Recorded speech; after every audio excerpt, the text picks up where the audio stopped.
Sinem'in mutfağına hoş geldiniz.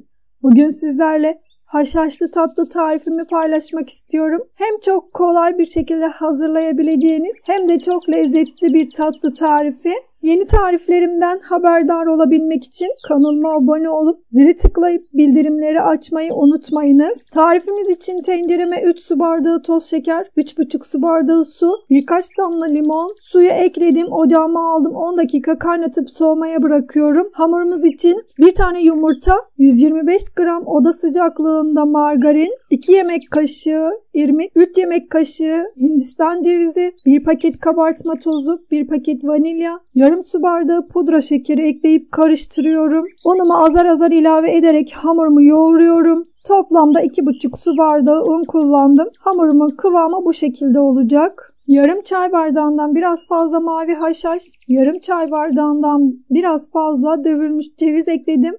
Hamurumu tekrar iyice yoğuruyorum.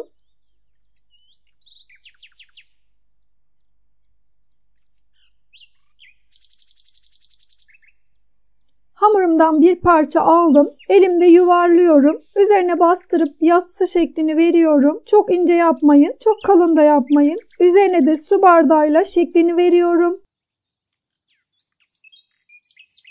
Tekrar gösteriyorum. Bir parça aldım hamurumdan. Elimde yuvarlayıp yassı şeklini veriyorum. Su bardağıyla da üzerine şeklini veriyorum.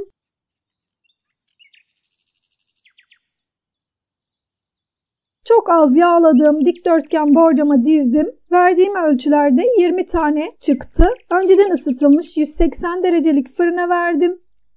Üzerleri kızardı. Fırınımdan çıkartıyorum. Tatlımız sıcak. Soğuk olan şerbetimizi tatlımıza veriyoruz. Şerbetimizin iyice soğuk olması gerekiyor. Şerbetimi verdim. 3 saatin sonunda tatlımız hazır olacaktır. Ama ben bir gece beklettim. Ertesi günü servis ettim. Üzerine de Antep fıstığı ve Hindistan ceviziyle süsledim. Tatlımız hazır. Deneyeceklere şimdiden kolay gelsin. Beğeni ve yorumlarınızı bekliyorum. İzlediğiniz için teşekkürler. Bir sonraki tarifimde görüşmek üzere. Hoşça kalın.